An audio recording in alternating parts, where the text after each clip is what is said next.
ଜୟ ଜଗନ୍ନାଥ। ପ୍ରତିବର୍ଷ ରାଜସ୍ଥାନର ପାଲି ଜିଲ୍ଲାରେ ଶହ ଶହ ବର୍ଷର ଇତିହାସ ଏବଂ ଚମତ୍କାରର ପୁନରାବୃତ୍ତି ହୁଏ। ଭକ୍ତମାନେ ଦେଖିବା ପାଇଁ ଶୀତଳା ମାତା ମନ୍ଦିରରେ ଅବସ୍ଥିତ ଅଧଫୁଟ ଗଭୀର ଏବଂ ପ୍ରଶସ୍ତ ଘଡ଼ା ଖୋଲା ଥାଏ, ଯାହା ଭକ୍ତ ଦର୍ଶନ କରିପାରିବେ।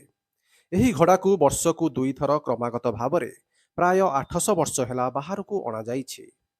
ଏପର୍ଯ୍ୟନ୍ତ ଏଥିରେ 50 ଲକ୍ଷ ଲିଟରରୁ ଅଧିକ ପାଣି ଭର୍ତ୍ତି କରାଗଲାଣି। ବିଶ୍ୱାସ କରାଯାଏ ଯେ ଏଥିରେ ଯେତେ ପାଣି ଢାଳିଲେ ମଧ୍ୟ ତାହା କେବେ ପୂରଣ ହୁଏ ନାହିଁ। ଏକ ବିଶ୍ୱାସ ମଧ୍ୟ ଅଛି ଯେ ଏହାର ଜଳ ଅସୁରମାନଙ୍କ ଦ୍ୱାରା କରାଯାଏ, ଯେଉଁଥିପାଇଁ ଏହା କେବେ ବି ପାଣିରେ ପରିପୂର୍ଣ୍ଣ ହୋଇପାରିବ ନାହିଁ।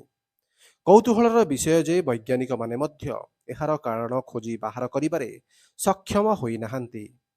ଗ୍ରାମବାସୀଙ୍କର ବିଶ୍ୱାସ ଅନୁଯାୟୀ ଏହି ପରମ୍ପରା ପ୍ରାୟ 800 ବର୍ଷ ଧରି ଗାଁରେ ଚାଲି ଆସୁଛି। ବର୍ଷକୁ ଦୁଇଥର ପାତ୍ରରୁ ପଥର ବାହାର କରାଯାଏ। ପ୍ରଥମଟି ଶୀତଳ ସପ୍ତମୀ ଏବଂ ଦ୍ୱିତୀୟଟି ଜ୍ୟେଷ୍ଠ ମାସର ପୂର୍ଣ୍ଣିମା ଉପରେ ଥାଏ। ଉଭୟ ଅବସରରେ ଗାଁର ମହିଳାମାନେ ଏଥିରେ ହଜାର ହଜାର ଲିଟର ପାଣି ଢାଳନ୍ତି, କିନ୍ତୁ ପାତ୍ର ଭରି ନଥାଏ। ତାପରେ ଲୋକପ୍ରିୟ ବିଶ୍ୱାସ ଅନୁଯାୟୀ ପୁରୋହିତ ଏହାଙ୍କୁ ମାଙ୍କର ପାଦରେ ପ୍ରୟୋଗ କରି କ୍ଷୀର ପ୍ରଦାନ କରନ୍ତି। ତାପରେ ପାତ୍ରଟି ପୂର୍ଣ୍ଣ ହୋଇଯାଏ। କ୍ଷୀର ପ୍ରଦାନ କରି ଏହା ବନ୍ଦ ହୋଇଯାଏ। ଏହି 2 ଦିନରେ ଗାଁରେ ଏକ ମେଳା ମଧ୍ୟ ଅନୁଷ୍ଠିତ ହୋଇଥାଏ। ଜଳ କେଉଁଆଡ଼େ ଯାଏ ବୈଜ୍ଞାନିକମାନେ ମଧ୍ୟ ଏହା ଜାଣିନାହାନ୍ତି।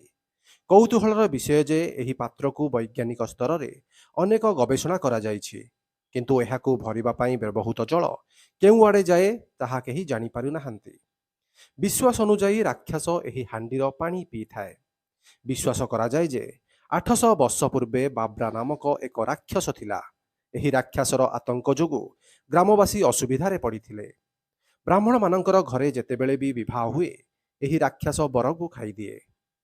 ତାପରେ ବ୍ରାହ୍ମଣମାନେ ଶୀତଳା ମାତାଙ୍କୁ ତପସ୍ୟା କରିଥିଲେ। ଏହାପରେ ଶୀତଳା ମାତା ଗାଁର ଜଣେ ବ୍ରାହ୍ମଣଙ୍କର ସ୍ୱପ୍ନରେ ଦେଖାଦେଲେ। ସେ କହିଥିଲେ ଯେ ଯେତେବେଳେ ତାଙ୍କ ଝିଅ ବିବାହ କରିବେ, ସେତେବେଳେ ସେ ରାକ୍ଷସକୁ ହତ୍ୟା କରିବେ।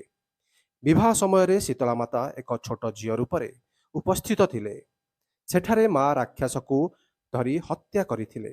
ଏହି ସମୟରେ ରାକ୍ଷସ ଶୀତଳା ମାତାଙ୍କ ଠାରୁ ଏକ ବରଦାନ ପାଇଥିଲା ଯେ ସେ ଗ୍ରୀଷ୍ମ ଋତୁରେ ଅଧିକ ଶୋଷିଲା ଅନୁଭବ କରିବ। ସେଥିପାଇଁ ତାଙ୍କୁ ବର୍ଷକୁ 2 ଥର ଜଳ ସେବନ କରିବାକୁ ପଡୁଛି। ଶୀତଳା ମାତା ଏହି ବରଦାନ ପ୍ରଦାନ କରିଥିଲେ। ସେବେଠାରୁ ଏହି ମେଳା ପୂର୍ଣ୍ଣ ହୋଇଥାଏ। ଜୟ ଜଗନ୍ନାଥ ଦର୍ଶକ ବନ୍ଧୁ, ଯଦି ଆପଣମାନଙ୍କୁ ଭିଡ଼ିଓଟି ଭଲ ଲାଗିଥାଏ ତ please like share and subscribe କରିବେ। ଆଉ କମେଣ୍ଟରେ ନିଶ୍ଚୟ ଲେଖିବେ ଜୟ ଜଗନ୍ନାଥ, ଜୟ ଶ୍ରୀକୃଷ୍ଣ। ରହୁଛି, ଧନ୍ୟବାଦ। ଜୟ ଜଗନ୍ନାଥ।